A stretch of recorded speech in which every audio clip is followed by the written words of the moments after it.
you awake? I thought I heard you get up. Yeah, I'm awake. Sorry, I just can't sleep.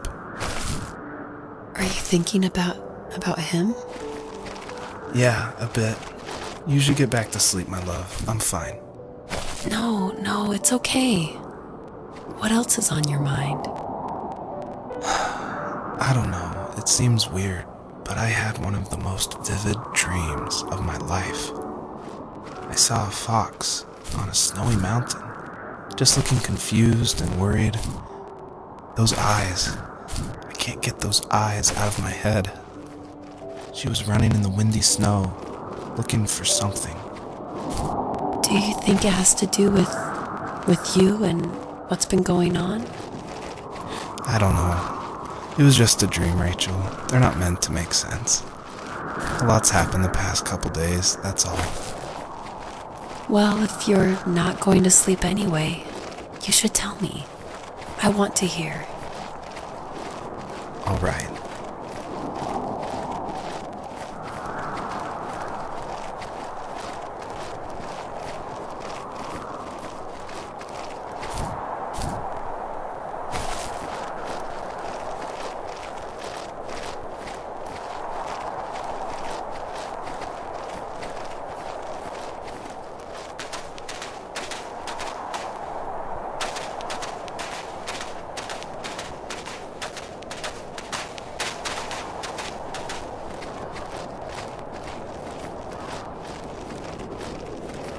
She couldn't stay, though.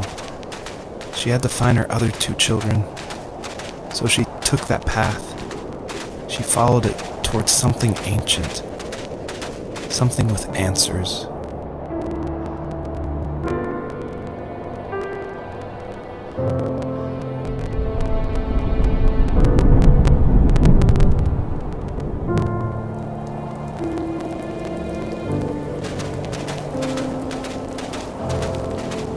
The fox looked high and low, searching for any sign of her cubs. Points of light showed the way to this ancient tree. It was as if each one had a story to tell, all their own. The land was trying to tell my story, too. I felt like I was right behind her the whole time.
Wasn't he like a lumberjack? That's one way of putting it. If wood was a canvas, then a carving knife was his paintbrush. Even after working a 50-hour week, even after his hands were more splinters than skin, he would bring home the nicest piece of Alaskan weeping cedar and make me toys. That wooden train was the first toy I can remember, and I loved it. I just knew from a young age I was going to be a lumberjack, like my father.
My teenage years were full of sketching, angst, and trouble.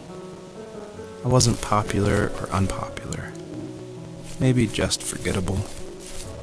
I guess that gave me a sense of freedom, so I hung out with crazy kids, doing crazy things, even though I mostly just watched the chaos ensue. We did it all. Put fireworks in mailboxes, hide roadkill in people's garages, break windows of the barber shop in Anchorage. My dad was furious, but he was so busy working he couldn't do much to stop me from going out. I think being an adult means there's no one to stop you making hard decisions. He had to make a living, and he couldn't be in two places at once. Yeah, I realize that now. But at the time, I was sure he was more interested in growing his business than what was going on with me.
Working another late night, and my friends were over, saying how bored they were and how they had come all the way out to my house for nothing. One of them mentioned how that old, ugly beyond belief truck was still in the garage, and how we should take it for a spin. I was only 15, so I kind of fought it for a while. The next thing I knew, we were careening around the mountain path, rocks spitting onto the sides of the cliff, while my dad's cringeworthy bluegrass blared out the speakers. I drove while my friends were in the back of that yellow and purple truck, throwing beer bottles and trash at anything remotely interesting.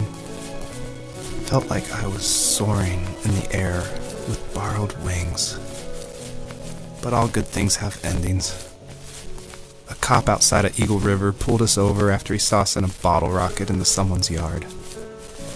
What followed was a long night of talking to disappointed adults and feeling smaller than ever.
friends would laugh about that night and talk about how crazy it was. And I laughed along, pretending it didn't bother me. But it did. I imagined my friends growing old in the bush, unable to find that thrill in those godforsaken ice fields. It's like those mountains were a literal wall, keeping me from leaving, where all I would have to look forward to are lumber yards and evening beers. I had to climb over. That was my only goal for a long time.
After he drove me home from the police station, I blew up at him, saying how I never wanted to be like him, how I was going to be someone and leave that hick icebox for good.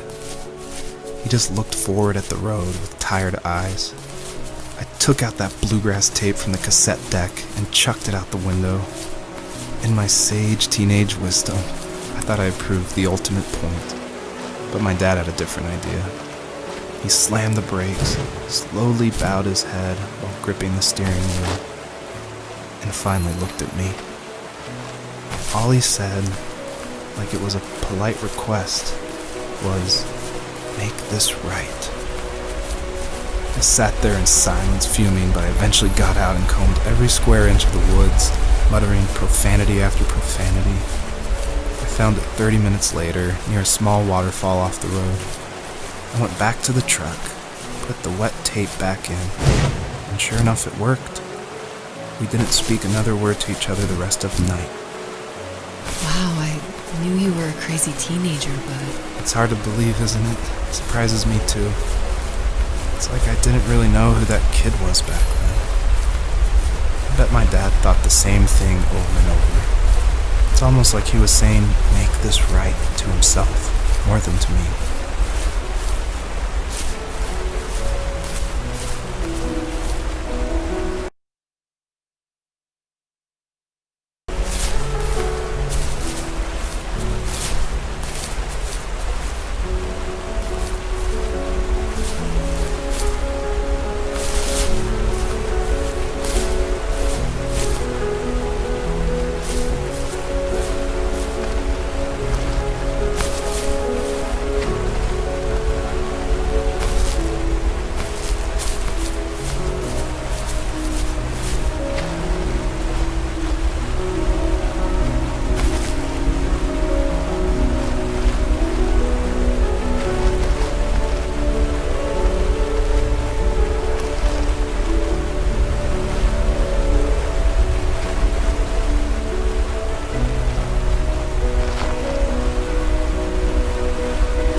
If there was some way I could take my love of drawing and turn it into a way of escape, nothing would make me happier.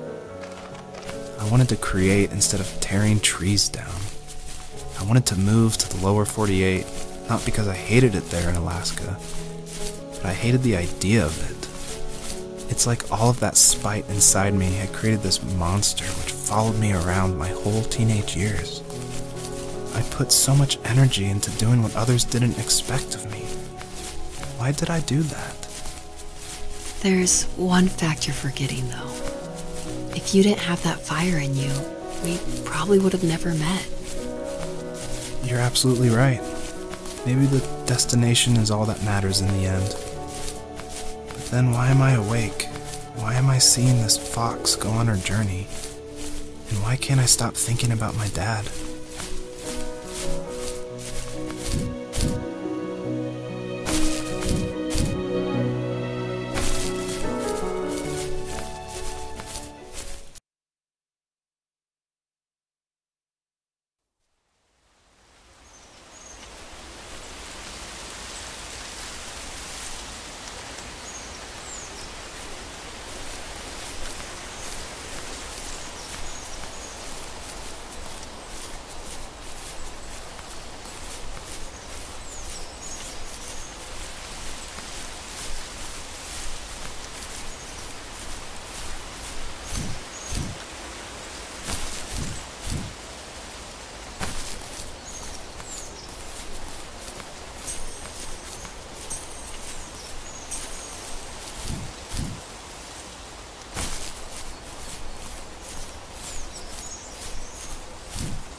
Even at my most distant, at the times when I detested him the most, he kept reaching out.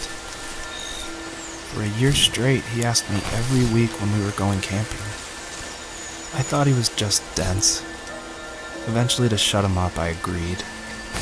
We carried out the worn lawn chairs from the garage and set up a cinder block campfire at the site we had always used behind the house. We walked down the mountain path, talking in the warm sunshine we only got a couple months of the year. Those 3 obsidian rocks shimmered alongside the shore, almost like sparklers pressed against a dark window. I'll never forget that wet stone on my feet, or how those massive mountains looked even bigger in the lake's reflection. I felt small, but grateful. As the sun set, my dad found something I hadn't seen for a long time. The tree where I'd made my first carving when I was 6. I hadn't even carved it. My dad had helped me, but I still called it my tree.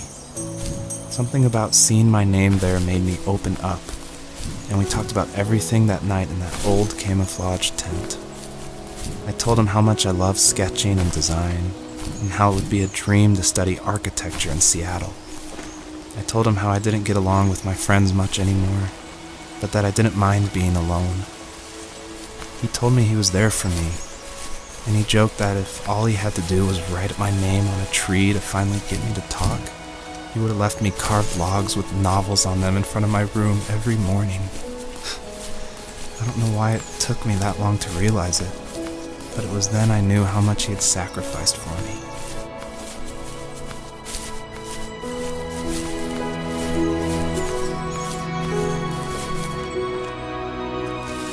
On our property, there were old abandoned pieces of a shed and car long left unused. I used to ask him all the time who those people were that left all this junk, and I'm sure he got so tired of hearing it that he made up some elaborate stories how a brown bear ate them and haunted the woods afterwards. What's funny is I think it made those people seem more real. Growing up thinking they were still hanging out like they couldn't say goodbye. I used to tell my friends how I could swear I saw spirits move near the water, and that always freaked them out. I guess it didn't bother me, because the way I saw it, they were normal people with old cars and sheds, just trying to figure out how to survive and be happy in the middle of nowhere. It was a cool thought that they didn't want to leave, but you know, I was a weird kid. Well, you had good company since those ghosts like living in a place where they were brutally devoured.